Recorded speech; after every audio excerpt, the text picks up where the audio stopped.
بسم اللہ الحمد للہ والصلاة والسلام علی رسول اللہ رب اشرح لی صدری ویسر لی امری واحلل عقدۃ من لسانی یفقہوا قولی۔ ناظرین السلام علیکم ورحمۃ اللہ وبرکاتہ۔ سیرت النبی صلی اللہ علیہ وسلم انگلیوں پر اہم واقعات کو یاد رکھیے آسان طریقے سے 5 منٹ سیریز میں۔ سبق نمبر 37، رسول اللہ صلی اللہ علیہ وسلم کے نکاحوں پر اعتراضات۔ رسول اللہ پر جو اعتراضات کیے جاتے ہیں ان میں 2 نمایاں ہیں، 4 سے زائد نکاح کیوں اور غزوات کیوں۔ اس سبق میں ہم نکاحوں پر بات کریں گے۔ رسول اللہ صلی اللہ علیہ وسلم سے پہلے بھی کئی بیویاں رکھنے کا رواج عام تھا۔ 4 سے زائد نکاح کیوں؟ اس لیے کہ اللہ تعالیٰ نے آپ کو اجازت دی تھی تاکہ تعلیمی، تربیتی، سماجی اور سیاسی کاموں میں مدد ملے۔ تعلیمی فائدے۔ ان نکاحوں سے دین اسلام کی نشر و اشاعت اور اس کی توسیع و استحکام میں خوب مدد ملی، جیسے تفسیر قرآن، مثلا حضرت عائشہ ہی سے کئی آیات کی تفسیر منقول ہے۔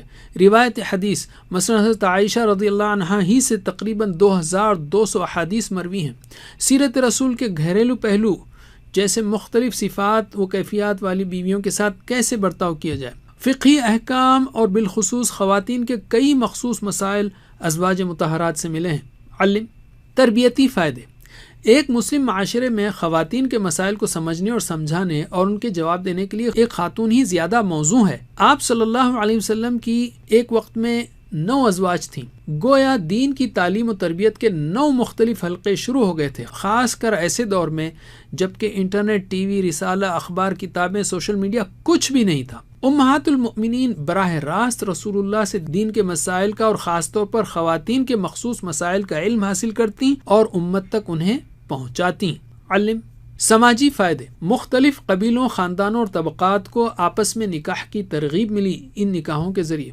بیوہ خواتین اور خاص طور پر عمر رسیدہ بچوں والی بیوہ سے نکاح کی ترغیب ملی لوگوں کو، جیسے ام حبیبہ و سودا رضی اللہ عنہما سے نکاح کیا آپ نے۔ طلاق شدہ خواتین سے نکاح کی ترغیب، جیسے حضرت زینب بنت جحش رضی اللہ عنہا سے نکاح کیا آپ نے۔ باندیوں کو آزاد کر کے نکاح کرنے کی ترغیب، جیسے حضرت صفیہ و جویریہ رضی اللہ عنہما سے نکاح۔ کسی غلط رسم و رواج کو ختم کرنے کے لیے، جیسے حضرت زینب سے نکاح۔ لوگوں کو آزاد کرانے کے لیے، جیسے حضرت جویریہ سے نکاح کے بعد تقریباً 100 گھرانے آزاد کیے گئے۔ سیاسی فائدے۔ مختلف قبیلوں، خاندانوں اور طبقات کے ساتھ تعلقات مضبوط ہوئے، اس لیے کہ عربوں میں قبیلوں کی حمایت کا جذبہ بہت زیادہ ہوتا۔ چنانچہ جب آپ کسی قبیلے کے رشتہ دار بن گئے تو گویا وہ قبیلہ آپ کی یعنی اسلام کی حمایت میں آ جاتا اور اسلام سے زیادہ قریب ہو جاتا۔ دشمنی میں کمی آئی، جیسے ابو سفیان کی بیٹی ام حبیبہ رضی اللہ عنہا سے نکاح کے بعد ابو سفیان کی، جب وہ مسلم نہیں تھے، ان کی دشمنی میں کمی آئی۔ اور قریب ترین صحابہ سے تعلقات مضبوط کرنے کے لیے، جیسے اسلام کے 4 عظیم الشان خلفاء ابو بکر و عمر و عثمان و علی تھے رضی اللہ عنہم۔ آپ صلی اللہ علیہ وسلم نے ابو بکر و عمر کی صاحبزادیوں سے نکاح کیا اور عثمان و علی کا نکاح اپنی بیٹیوں سے کروایا۔ نہ اندر سے شکایت، نہ باہر سے اعتراض، کسی بھی اہلیہ نے کبھی شکایت نہ کی اور نہ ہی کسی تکلیف کا اظہار کیا، بلکہ ہر بیوی رسول اللہ کے نکاح میں ہونے کی وجہ سے بے حد خوش اور مطمئن تھی۔ اور باہر سے آپ کے دشمنوں نے آپ کو شاعر، کاہن، مجنون، جادوگر کہا، مگر کسی نے بھی آپ پر ہوس پرستی کا الزام لگانے کی ہمت نہیں کی۔ یہ صرف 150 سال پہلے سے شروع ہوا ہے۔ اگر نفسانی خواہش تھی آپ کے اندر، نعوذ باللہ، تو 25 سال میں 40 سالہ بیوہ اور بچوں والی خاتون سے کیوں شادی کی؟ پھر ان کے ساتھ ان کی وفات تک یعنی 25 سال تک دوسری شادی کیوں نہ کی؟ ان کی وفات کے بعد بھی 50 سالہ بیوہ خاتون سے کیوں شادی کی؟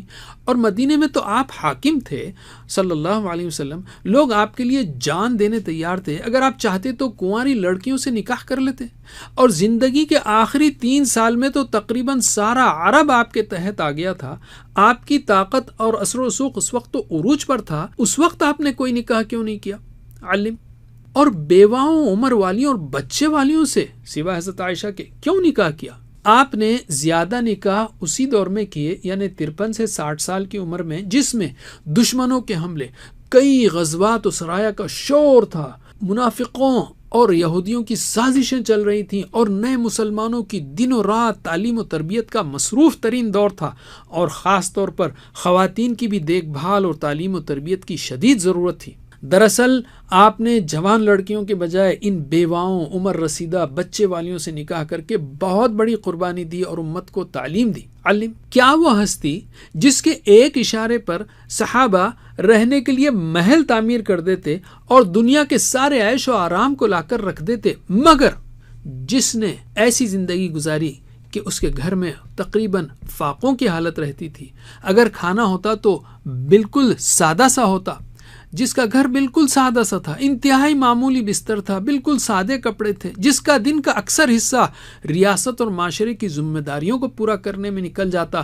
جس کی تنہائی کے اوقات راتوں میں گھنٹوں تہجد پڑھنے میں گزرتے اور دن میں تلاوت و اذکار و نمازوں میں، جس کا کوئی ہفتہ روزوں کے بغیر نہ گزرتا، جس میں عیاش بادشاہوں کی کوئی جھلک بھی نہیں تھی، نہ اسے شراب کا شوق تھا، نہ موسیقی کا، نہ بہترین کپڑوں کا، نہ اس نے اپنی بیویوں کو قیمتی تحفے دیے، نہ بہترین کھانے دیے، نہ سونا چاندی دیا، بلکہ انہیں بھی اپنی طرح سے بے رغبتی والی زندگی میں رنگ دیا، جس نے انسانیت کو پردے کا عظیم الشان قانون عطا کیا اور دل و نظر پر قابو رکھنا سکھایا. اس پاکیزہ ہستی کے بارے میں ایسے بیہودہ اور جاہلانہ و بیوقوفانہ اعتراض کی کوئی گنجائش ہی نہیں. علم اللہ تعالی ہمیں سیرت النبی صلی اللہ علیہ وسلم پڑھنے، پڑھانے، عمل کرنے اور اعتراضات کا بہترین جواب دینے کی توفیق دے.